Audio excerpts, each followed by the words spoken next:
మీ దగ్గర నుంచి కూడా ఎగ్స్ స్వాధీనం చేసుకుంది ఆమె.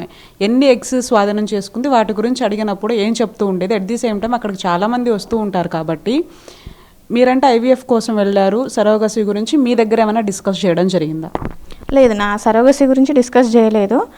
ఐవీఎఫ్ కోసమే వెళ్ళాము. అంటే గైనకాలజిస్ట్ కదా, చూద్దాం ప్రాబ్లం ఏందో తెలుసు అంటే ఆమె కూడా ఐవీఎఫ్కే ప్రిఫరెన్స్ ఇచ్చింది. ఎగ్స్ అంటే ఫ్రీజింగ్లో మనం ఎగ్స్ నీకు చాలా ఉన్నాయి అనేసి 14 తీసుకున్నా అని చెప్పింది. కాకపోతే మళ్ళీ నెక్స్ట్ ఒక 3 days తర్వాత మనకు ట్రాన్స్ఫర్ చేస్తారు. అప్పుడు స్కానింగ్ చేస్తే నీకు కొంచెం వాటర్ లాగా ఫామ్ అయింది, నీకు నెక్స్ట్ మంత్ ట్రాన్స్ఫర్ చేస్తాను, నీకు 7 embryos బాగున్నాయి, ఫస్ట్ 3 పెడతాను అని చెప్పింది. అదే రోజు నైట్ ఆమె అరెస్ట్ అయిపోయింది విజయవాడలో. ఇప్పుడు ఈ సైక్లింగ్ ప్రాసెస్ అయితే ఉందో ఆ సైక్లింగ్ ప్రాసెస్కి ఆమె ఎంత డబ్బులు తీసుకుంటుందండి? మీరు ఎంత కట్టారు? ఇంకా ఎంతమంది బాధితులు ఉన్నారు? మీరు అబ్జర్వ్ చేసిన టైంలో ఇంత పెద్ద మొత్తంలో డబ్బులు కట్టిన వాళ్ళు మీ దృష్టిలో ఎవరైనా ఉన్నారా? ఉన్నారు. మాకు మాత్రం 2 lakhs అంటే 1,80,000 వరకు ఒప్పుకుంది. 1 cycle తర్వాత అట్లా 3 cycle అని ఏం మాట్లాడలేదు. 1,80,000 కట్టాలి అంటే మేము ఆ ఫ్రీజింగ్ లాస్ట్ వరకు ఆ రోజు డబ్బులు కట్టని వాళ్ళను మేము నీకు ట్రీట్మెంట్ తీయని ఎగ్స్ తీసుకొని మీరు వెళ్ళిపోండి అని చెప్పేసింది.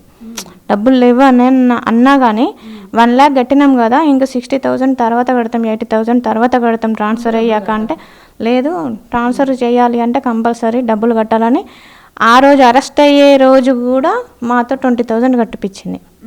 ఆ రోజు డాక్టర్ అందులో ఉన్నదో లేదో తెలియదు, అసలు మాకు చూడలేదు. కాబట్టి 20,000 ఆ రోజు రాత్రి ఉన్న రిసిప్ట్ కూడా తీసుకొని వెళ్ళిపోయాం. అవన్నీ మేము కట్టిన రిసిప్ట్లన్నీ కూడా పోలీస్ వాళ్ళకి ఇచ్చేసాము. ఆమె ఎట్లా అంటే ఫస్ట్ స్టార్టింగ్ ఇంత అని మంచిగా మాట్లాడి డబ్బుల కోసం ఒక వడ్డీ వ్యాపారి కలెక్ట్ చేసుకున్నట్టు కలెక్ట్ చేసింది. మాతో పాటు 7 members మేము ఉన్నాము కానీ ఎవరికి సక్సెస్ కాలేదు. వాళ్ళంతా ఐవీఎఫ్కే వచ్చారు. కాకపోతే మళ్ళీ మేము కేసు పెట్టేటప్పుడు సరోగసి కింద 15 లక్షలు అని చెప్తే 12 లక్షలు కట్టింది ఆమె. 12 లక్షలు కట్టింది. కట్టిన తర్వాత ఆమె లేదు, ఇయ్యలేదు, ఆంధ్రాలో ఉంది, మీ పాప ఆంధ్రాలో పెరుగుతుంది, ఇస్తాను అని అన్నది.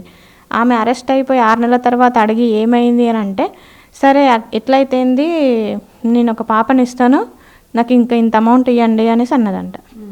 అంటే ఇంకో 20-30 లక్షలు ఇస్తే మీకు ఒక పాపని చెప్తా అనేసి అన్నదంట. దాని ద్వారా పోలీస్ స్టేషన్లో ఫస్ట్ కేసు వాళ్ళదే. అప్పుడు 2021లో ఫస్ట్ కేసు వాళ్ళదే. వాళ్ళది చేసాం కదా, వాళ్ళతో పాటు మీది కూడా నడుస్తుందని మాది కేసు తీసుకోలేదు. కానీ మేము ఒక 6 నెలలు ఆగిన తర్వాత ఇచ్చాం. అంటే ఈ అంశాలన్నీ కూడా మీరు వైద్య ఆరోగ్య శాఖ దృష్టికి తీసుకెళ్లారు అంటే పర్టికులర్గా మెడికల్ కౌన్సిల్ దృష్టికి కానీ డిఎంఎండ్హెచ్ఓ దృష్టికి కానీ తీసుకెళ్తే అధికారులు ఏం చెప్తూ ఉన్నారు? ఇంకా ఈమెకు సంబంధించినటువంటి బాధితులు ఎంతమంది ఉంటారండి అప్రాక్సిమేట్గా అప్పటి నుంచి ఇప్పటి వరకు మీ దృష్టిలో ఉన్న వాళ్ళు? దాదాపు చాలా ఎక్కువ మంది ఉంటారు. అసలు మేమున్నప్పుడే ఒక 100 members వరకు ఉంటారు. అంటే ఒక 1 monthలో మేము ఒక 10 members బ్యాచ్ అయిందంటే ఒక డేలకే ఒక 1 month ప్రాసెస్ ఒక 10 members మా బ్యాచ్ ఉంది. తర్వాత వాళ్ళు మాకు తెలియదు, అంటే మేము రెగ్యులర్గా చూస్తూ ఉంటాం కాబట్టి మాకు తెలుసు. ఇటు పోలీస్ కేసు వచ్చేసరికి ఒక 20 members పరిచయం అయ్యారు ఆమె ద్వారా బాధితమైన వాళ్ళు. ఇలాంటి కేసు ఇంకా ఉన్నాయనేసి పోలీసు వాళ్ళు చెప్పడం వల్ల మాకు ఒక 30 members వరకు అనిపించారు. పోలీసు వాళ్ళు ఇట్లా జరిగింది, ఇలా జరిగిందని చెప్పారు.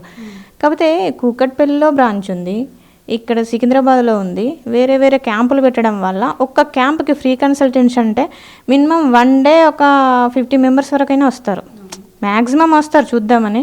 అలాంటి వాళ్ళు ఒక లక్షలలో ఉంటారు. ఆమె ద్వారా అసలు సఫర్ అయిన వాళ్ళు లక్షలనే చెప్పచ్చు. అంటే 20 years నుంచి ఆమె చేస్తుంది.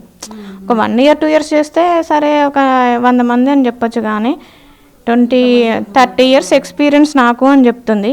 ఆమె ఇట్లా చేస్తుంది అంటే ఆమె ప్రాక్టీస్ చేసినప్పటి నుంచి వెళ్ళి ఇలాంటి పనులే చేస్తుంది. ఆమె వైద్య వృత్తిగా నేను డాక్టర్గా ఒకరికి న్యాయం చేస్తా అని మాత్రం ఆమె చేయట్లేదు. కేవలం డబ్బు ఎక్స్పెక్ట్ చేసి, అంటే పిల్లలు లేని దంపతులకు పిల్లల్ని కల్పిస్తాను ఆశ పెట్టించి వాళ్ళని సఫర్ చేయడం తప్ప ఏం లేదు.